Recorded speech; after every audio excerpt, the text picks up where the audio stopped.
The forest stood quiet, the way it always did, with the tall pines swaying gently in the wind and the soft crunch of fallen needles underfoot.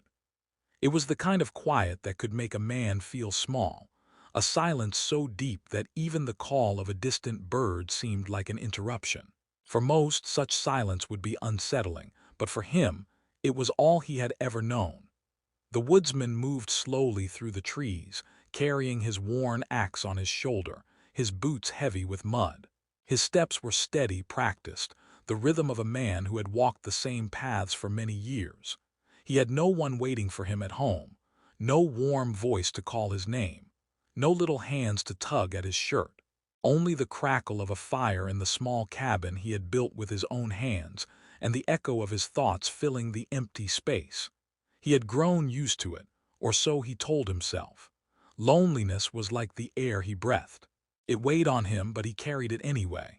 Each morning began the same. The woodsman woke before the sun, when the air was sharp and cold, and the mist curled low against the forest floor.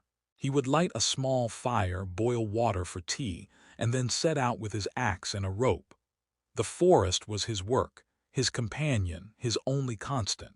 He cut trees not only for his own firewood, but also to trade in the nearby village. The villagers knew him, but they did not really know him. He was the man they nodded to, the one who left stacks of wood outside their doors. Some called him kind. Some called him strange. Few called him anything at all. There was a reason for his silence, a past buried deep like the roots of the trees he cut.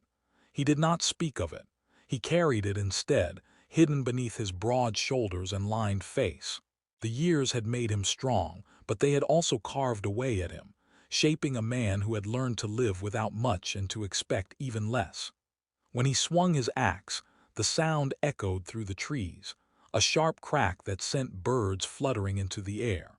He worked with patience, splitting logs one after another, stacking them neatly as though each piece carried meaning. Sweat gathered on his brow even in the cool air, and his muscles strained with the effort, but he never complained. Work kept his mind from wandering, and the forest gave him purpose. At times, when the sun broke through the branches, he would pause and look up, squinting into the light. There were moments when he wondered if life had more to offer him, moments when he longed for laughter in his cabin, for voices that weren't his own. But those thoughts were dangerous. They made him ache in ways he could not fix, so he pushed them away and returned to his axe. His cabin was small, built from the very wood he had harvested. The walls were rough but sturdy, the roof patched more times than he could count. Inside it was simple: a wooden table, a chair, a narrow bed, and a shelf of tools. There were no decorations, no tokens of love or memory, only the bare essentials of a life lived alone. On the nights when the wind howled and the trees groaned, the cabin shook, but it never fell. Much like the man himself. The villagers sometimes whispered about him. Children pointed when he came into town, tugging on their mother's sleeves, curious about the tall, quiet man with the worn clothes and the weathered face. Some said he had chosen solitude. Others believed life had pushed him into it. The truth was somewhere in between. He had not asked to be alone, but he had accepted it, for what choice did he have? In the evenings, after a day of chopping wood, he would sit by the fire and listen to the crackle of flames. His hands, rough and scarred, would rest on his knees, and his eyes would grow distant. He often thought about what it meant to belong. The forest knew him, but it could not comfort him. The village knew his name, but not his heart. He wondered if anyone ever would. There were days when loneliness pressed harder than the weight of any log. On those days, he walked deeper into the woods, following paths no one else cared to tread. He listened to the whisper of the trees, the rustle of leaves, the rush of the river over stones. Nature was his friend, his only constant companion, and yet, even in its beauty, it could not give him what he lacked. Still, he endured. He had grown used to being overlooked, a shadow at the edge of people's lives.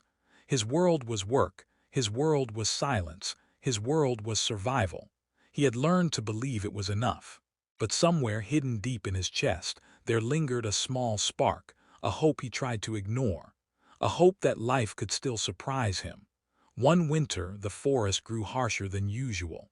Snow piled high, branches cracked under the weight, and the air stung with frost. The woodsman's work became harder, but he pushed through. Each swing of the axe was slower, each load of wood heavier, yet he refused to stop. He had no one to lean on, no one to bring him comfort when the nights grew too cold. He never imagined that change was coming, that beyond the trees, life was moving toward him in quiet steps, that the silence of his cabin would one day be broken by voices, by laughter, by love. For now he lived as he always had, one day blending into the next, unaware that the life he thought he had settled for was not the life he was destined to keep. The woodsman did not see himself as a hero. He did not see himself as much of anything at all. He was simply a man surviving in the only way he knew how. But fate has a way of finding those who least expect it. And as he sharpened his axe by the fire, the blade glinting in the orange glow, the world outside his small cabin was shifting. His story was only beginning, though he could not yet see it. He thought his days would always be the same. He thought the forest was all he would ever have. He thought his heart had grown too tired to feel anything more. But the forest was waiting to show him something different. Life was waiting to place a choice in his path, a choice that would change everything. And so he lived, unaware of the footsteps that would one day cross his path, unaware of the voices that would one day fill his cabin, unaware that his quiet world was about to be broken in the best way possible. The village was small, the kind of place where everyone knew one another, where secrets were whispered quickly and struggles were never hidden for long. In that village lived a woman whose days had been torn apart by loss. She had once been a wife, her home filled with warmth and the steady comfort of her husband's presence. But fate had struck without mercy, and in one cruel moment, the man she leaned on was gone. Left behind were not just memories, but 3 children who depended on her for everything. Her life changed overnight. The laughter that used to fill her home felt hollow now. The children asked questions she could not answer. Their little eyes searched for their father at the door, waiting for footsteps that would never return. She tried to smile for them, tried to hold her head high, but behind closed doors her strength often slipped. When the night came and the children were asleep, she would let her tears fall quietly into her hands, careful not to wake them. The days became harder with each sunrise. Food was scarce. The fields that her husband once worked now stood empty, the tools too heavy for her to wield alone. She tried, but her arms ached and her body bent with exhaustion. The villagers gave her pity, sometimes bread, sometimes kind words, but kindness alone could not feed 3 growing children. Her oldest child, just a boy, tried to help in ways his father once had. He carried buckets of water, gathered sticks for the fire, even offered to find work, though he was hardly tall enough to reach the handles of the plow. She looked at him and saw a heart too big for such a small frame, and it broke her to let him bear burdens meant for men. The younger children clung to her often. They wanted stories before bed. They wanted to be held when storms rattled the windows. They wanted to believe the world was safe. She gave them what comfort she could, but every gesture carried the weight of her worry. She feared the winter most. She knew what hunger looked like. She knew how the cold seeped into the bones of the poor. At night, she wrapped them in every blanket she had, whispering promises she was not sure she could keep. Her hands grew rough from work, her face tired from long hours, but she never let her children see the depth of her despair. They needed her, and that was reason enough to keep going. She walked to the market with baskets half filled, trading whatever she could spare. She washed clothes for neighbors, tended to animals when asked, anything to earn a little coin. But no matter how hard she worked, it was never quite enough. Sometimes when she walked through the village square, she felt the eyes of others on her. Some looked with pity, some with judgment, some with admiration for her courage. But she did not want admiration. She wanted relief. She wanted her children to grow up without the shadow of struggle hanging over them. She wanted to breathe without the constant ache of fear. The children noticed things she wished they wouldn't. They saw how thin the soup grew. They saw how she cut her own portion small so they could eat more. They saw the tears she tried to hide. And though they were young, they carried her pain in their little hearts. They tried to be cheerful for her, tried to ease her load by laughing louder, by playing harder, by pretending not to notice when her hands shook. But children cannot pretend forever. The youngest sometimes cried for her father in the night, calling out for him in her sleep. The mother would hold her close, whispering gentle words, though her own chest burned with grief. She knew that as long as she lived, her children would never be truly alone, but she also knew she was just one person, fragile in her own way. The house that had once felt alive now felt heavy with silence. The sound of the wind slipping through the cracks reminded her of how empty it had become. She tried to fill it with stories, with songs, with the sound of her children's voices, but there were moments when she sat in the stillness and felt it swallow her whole. She missed her husband's voice most of all. She missed his strength, his smile, the way his hand once fit into hers. Now her hands were always busy but never held. Winter crept closer, and with it came a fear that clawed at her night after night. She patched clothes that were too thin, mended shoes that had worn through, and gathered firewood that never seemed to last long enough. Each task felt like a battle, and she was weary from fighting alone. But still, she rose every morning, still she carried on, because the sight of her children's faces gave her the strength she thought she had lost. The villagers sometimes offered advice. Remarry, they said. Find another man to provide. But she did not want a husband chosen out of need. She wanted love, the kind she had lost, and she knew such love could not be found simply by searching. So she bore the struggle day by day, unwilling to give her heart where it did not belong. Her children became her world, her reason, her anchor in the storm. She watched them grow in resilience, watched them learn kindness from hardship, watched them cling to each other when times grew darkest. And though she often feared the future, she also believed in the strength they carried together. There were times when she walked to the edge of the village, looking out toward the forest. It loomed large, dark, and endless.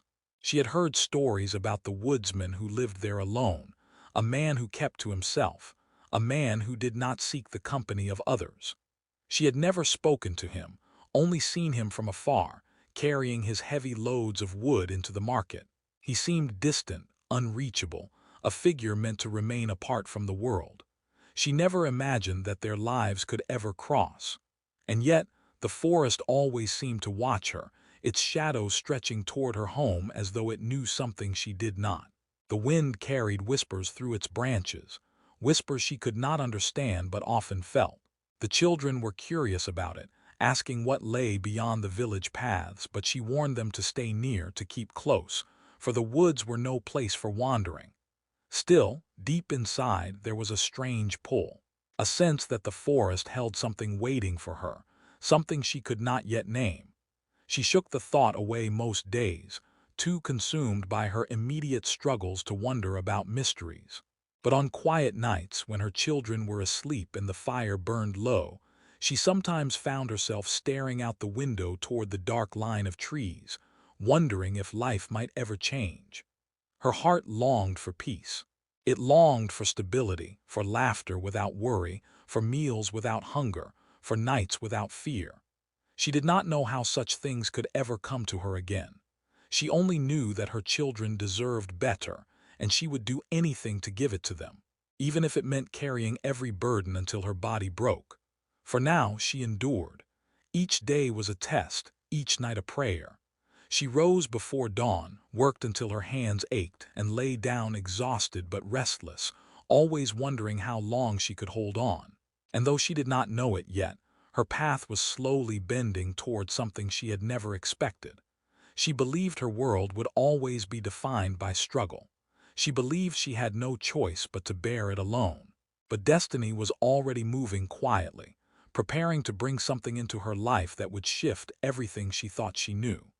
And as she held her children close on one particularly cold night, she whispered promises into their hair, unaware that those promises would soon take shape in a way she could not yet imagine. The storm came without warning.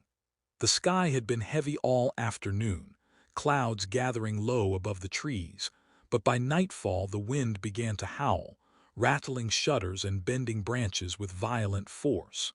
Rain lashed against rooftops, drumming in relentless rhythm, and the roads quickly turned to mud. The little village curled into itself, doors bolted, fires fed, families huddled close together. Out in the darkness, however, not everyone had the comfort of shelter.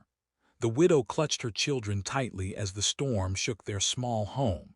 The roof leaked in places, letting in cold water that dripped onto the floor. The fire was weak, barely able to warm the room, and her blankets could not chase away the chill. The children shivered in her arms, their little faces pale with fear.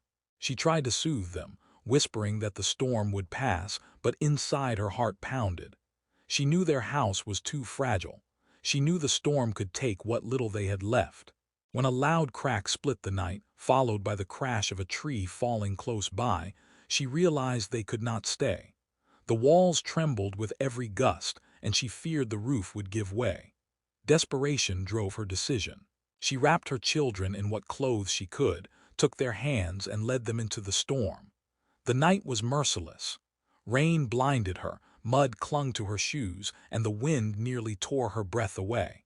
But she pushed forward, her only thought to find safety before the storm destroyed them. The children stumbled beside her, crying, frightened, but she urged them on. Step by step, they moved away from the village, drawn toward the shadow of the forest. She did not know why she chose that path. Perhaps it was instinct, perhaps it was desperation, perhaps it was that strange pull she had always felt toward the trees. Whatever the reason, she pressed into the woods, searching for any place to shield her little ones. The woodsman was in his cabin, sitting by the fire, when he heard the sound. At first, he thought it was only the storm. The wind howled, branches snapped, and the roof groaned under the weight of rain. But then, through the roar of the night, he heard something different. A cry, faint, broken, carried on the wind. He frowned, setting down his cup, listening more closely. Another sound followed, higher pitched, thin with fear. Children. His heart jolted. Without hesitation, he pulled on his coat, grabbed a lantern, and stepped into the storm. Rain pelted his face, and the wind nearly snuffed out the flame, but he shielded it with his hand and moved quickly. His boots sank into the mud as he pushed through the trees, ears straining for the cries. And then he saw them. A woman bent against the wind, clutching the hands of 3 children, all soaked to the bone, stumbling, shivering, half lost in the storm. For a moment he froze. It was such a sight he could hardly believe it. Strangers in the forest at night, in the middle of such fury. But when he saw the woman fall to her knees, gathering her children close as though she could shield them with her own body, he acted. He rushed forward, his lantern casting a weak glow, and called out above the wind. She looked up, eyes wide with fear, uncertain whether to trust the figure emerging from the dark. But the children clung to her, and she knew she could not protect them alone. He extended a hand, his voice rough but steady, urging her to come. She hesitated only a moment before taking it, her cold fingers trembling in his. With his strength, he pulled her and the children to their feet and led them quickly through the storm. The cabin came into view, its faint light like a promise. He pushed open the door, ushered them inside, and shut the storm out behind them. The sudden warmth of the fire was overwhelming. The children collapsed onto the floor, their clothes dripping, their little bodies shaking. The woman clutched them close, her chest heaving from exhaustion, her eyes darting around the small room. The woodsman moved quickly, throwing more logs onto the fire until the flames leapt high. He fetched blankets from his bed, wrapping each child carefully, his rough hands surprisingly gentle. He poured warm water into cups, pressing them into their small hands. Then he turned to the woman who sat stiffly, her face pale and weary.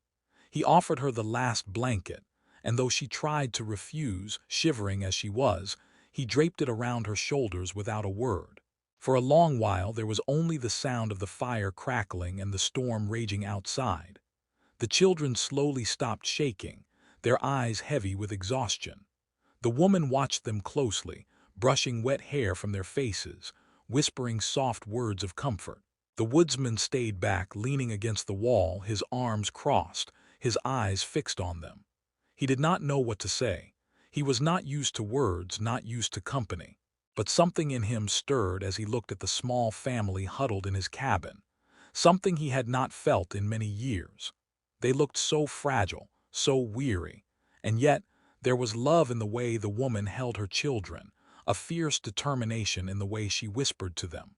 It made his chest ache, a reminder of the emptiness he had carried for so long. The woman finally looked up at him. Her eyes were tired but filled with quiet strength. She whispered a thank you, her voice barely more than a breath. He nodded once, awkward, unsure of how to respond. He was not a man of conversation, but he understood gratitude, and he understood what it meant to give shelter to those in need. The night wore on. The storm outside showed no sign of ending, but inside the cabin warmth spread slowly. The children, wrapped in blankets, drifted into sleep, their small breath steadying. The woman's shoulders sagged as she watched them, relief washing over her.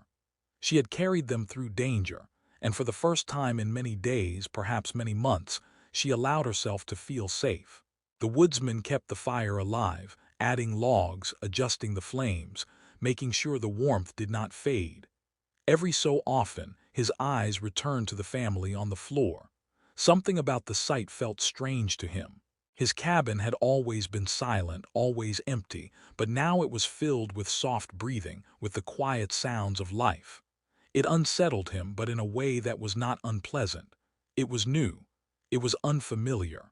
When dawn finally came, the storm had weakened. Rain still dripped from the trees, but the wind had calmed. The forest stood drenched and heavy, the air thick with the smell of wet earth. Inside, however, the cabin felt almost peaceful. The children stirred, rubbing sleep from their eyes, surprised to find themselves safe and warm. The woman rose slowly, her body stiff from the hard floor, but her expression softer than it had been in many days. The woodsman offered what food he had: bread, a little dried meat, a pot of porridge warming over the fire. The children ate eagerly, their small hands gripping the bowls tightly. The woman ate little, giving most to her children, but the woodsman noticed and quietly placed another piece of bread in her hand. She met his eyes briefly, her lips parting as if to protest, but she said nothing. It was a strange morning, quiet yet heavy with unspoken thoughts. The woman did not know what to make of the man who had taken them in. He was rough, silent, his face stern, but his actions had been kind. The woodsman, for his part, did not know why he felt compelled to help them. He had lived alone for so long, keeping to himself, yet something about this woman and her children had pierced through the walls he had built. Neither of them knew it yet, but the storm had done more than drive them together. It had opened a door neither had expected, a door into a life neither had dared to imagine.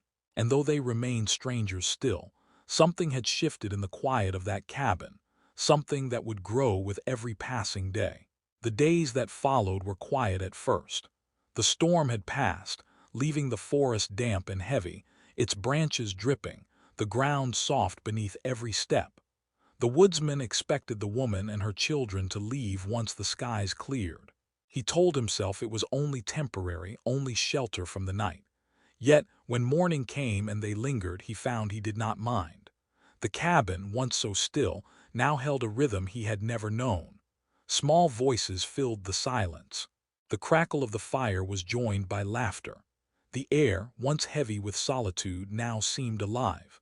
The children were shy in the beginning. They clung to their mother, watching him from the corners of their eyes. He was a tall man, broad and rough, his voice deep and sparse. But as the days passed, their fear lessened. They grew curious, asking small questions in timid voices. What did he do all day? Why was the axe always by the door? Did he live here alone? The woodsman, unaccustomed to such attention, found himself fumbling for answers. His words were short, but the children did not seem to mind. They listened wide-eyed, even when he said little. Their laughter startled him the most. It rose suddenly, bright and free, echoing against the walls of the cabin. At first, it felt foreign to his ears, a sound so different from the silence he had lived in. But soon, he found himself waiting for it, listening for the playful shrieks when they chased each other around the table, or the soft giggles when their mother told them stories by the fire. Each sound reached into him, touching a place he thought had long turned to stone. The woman worked alongside him, though he never asked her to. She cooked meals with what little they had, cleaned the cabin, and tended to her children with a gentleness that amazed him. He watched her move about the small space, her hands busy, her voice calm even when she was weary. There was strength in her, the kind that came from carrying too much and refusing to give in. He respected it, though he did not say so aloud. As the days turned into weeks, an unspoken bond began to form. He would bring in wood and she would stoke the fire. He would chop logs outside, and she would call the children to gather kindling.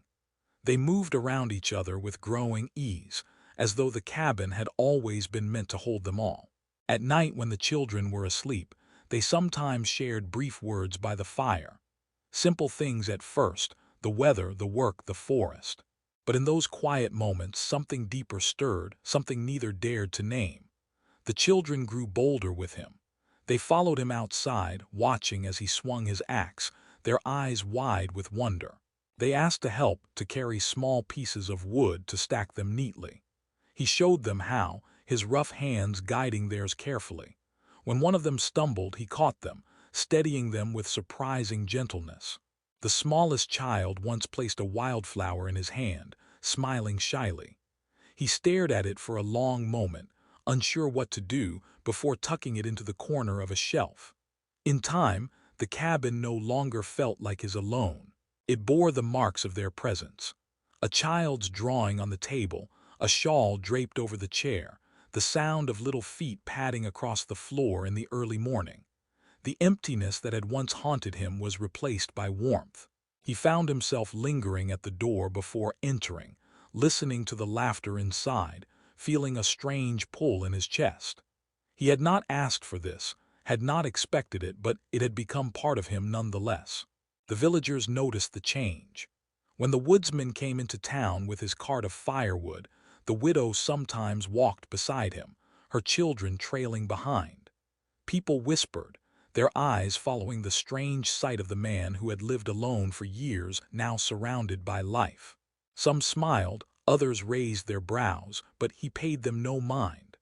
The company of the small family had become natural to him, and their presence softened the harsh lines of his solitude.